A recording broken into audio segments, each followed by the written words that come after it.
Hello, my name is Caitlin Sievers, and before we begin, I'd like to ask you a few questions. Here's where I'll go into my 1 to 3 minutes of interaction with the audience. I'll pretty much ask them what type of equestrian sports can you think of. I'll have them list off a few, as much as I can get them to, and then I'll say, here's one I know you probably never heard of, and then I'll switch to the next slide that says eventing, and I'll say like, okay, if you have heard of that, I'm very surprised because it's not known to many people outside of the horse community.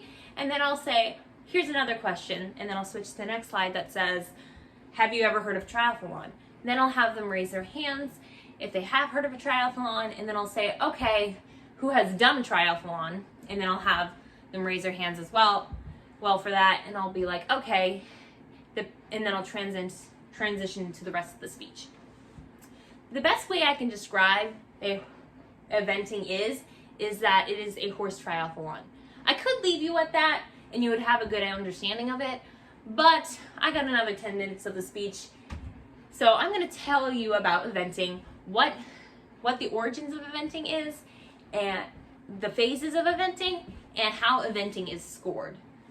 So, eventing has hunting and military origins. Sokowski says that it was designed to test military horses, their stamina and recovery in long distances. A horse, when they need to be used on the battlefield, they need to be very focused horses. They need to not focus on the things around them. They just need to be focused on getting their rider to point A to point B. And they have to have enough speed and strength and stamina to get them to that point without getting distracted, and having enough endurance to get them to the point B. And in 1949, this test consisted of 4 phases, which is roads and tracks, a steeplechase, another course of roads and tracks, and show jumping. So I'll get into all of that, but I don't think we have enough time for all of that. So I'm going to just go on and say that in today's world, eventing consists of only 3 phases, and they only saved one of the phases that was listed here. And the 3 phases that are used today is dressage, stadium jumping, and cross country. So first we're going to talk about dressage. From the article What's Dressage, written by the Foothills Equestrian Nature Center, it says that riders use dressage to train their horses to develop harmonious and fluid movements. So their horse is more supple and more fluid with their movements and their performances. And in dressage can be a standalone sport, or it can be used in eventing.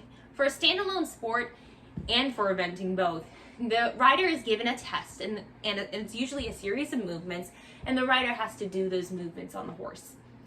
Or the horse and the rider have to do both of those movements. And each movement is scored on a 0 to 10 scale, and the points are added up, and the total score is calculated into a percentage. And in standalone dressage and eventing dressage is kind of different, because the rings, they differ in the size of the rings and the amount of letters and markers are in the ring. So like it shows here, the bigger ring that is 60 to 20 meters in area, that is for regular dressage. And the smaller one that has 40 meters by 20 meters, it has a lot less letters, and it's used for eventing. So the next phase is called show jumping. It is pretty much what happens when you go in it is a ring with at least 8 to 12 jumps, and you have to jump them in a certain pattern. And it tests the horse's physical and mental skills. It also tests the rider's physical and mental skills. What that means is that the horse needs to be able to go over the jump, and the rider needs to be able to stay on the horse. The rider also has to have the focus to get over every jump, and to make sure the horse takes off at the right place, and make sure that they turn at the right place. And the horse has to be brave enough to go over every jump and be sure enough that they will land on the other side without knocking any rails. And it also can be a standalone sport, but what's different from eventing show jumping and regular show jumping is that regular show jumping usually has 3 courses that the rider needs to do. First is a show jumping course, then it's a and a jump off, and then there is a time round.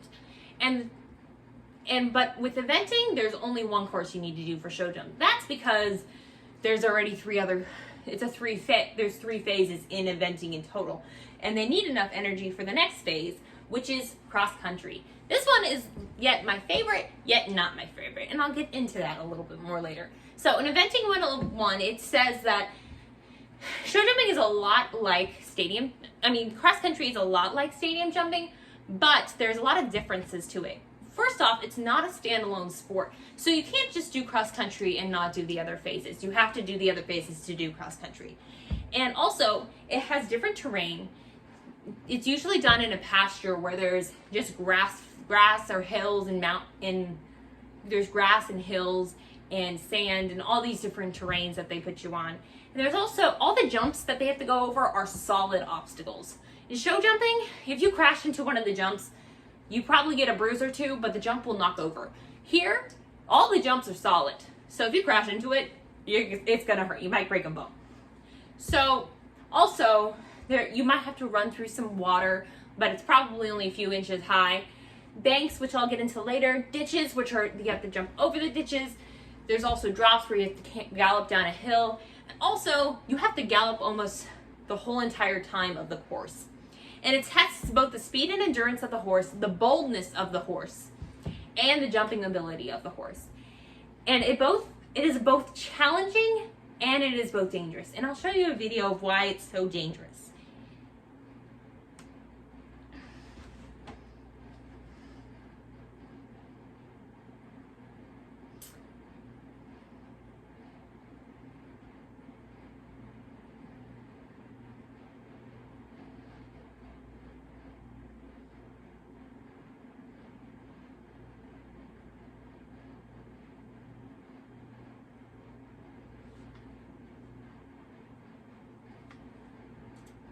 Okay, so like it showed in the video, the horse took off too early and it ended up both the rider and the horse falling. And it could have been a lot worse. And like I said in the video, both the rider and horse are okay, but it can end up being a lot worse in the end. So I'm going to tell you a little story about my experience in cross country. Like I said earlier, I either hate it or I love it. So what I mean by that is, here's a picture of a down bank. These are my worst enemies. When I was 12 years old, I was learning how to do these. And pretty much what it is just a step down. You just pretty much get along to the edge and then you would just jump down onto the ground. And I was learning how to do these until one time my trainer said, all right, why don't you try 2 in a row? I was terrified. And what ended up happening is that I was so terrified, I held on so tight that when my horse went to stretch his neck out to go down, I went with him and I face planted off the horse and I broke my arm right here. And my trainer made me get back on my horse. She thought I was just in shock though. So yeah, later on we found out my arm was broken. And I wasn't allowed to ride for 2 months and I was not happy. And to this day, I do not like down banks. I'll do them, but I don't like doing them. So now that I told you how scary cross country is, let me tell you how all of this is put together. So pretty much what happens is that the score that you got in dressage is subtracted from 100, and then you have your score from dressage.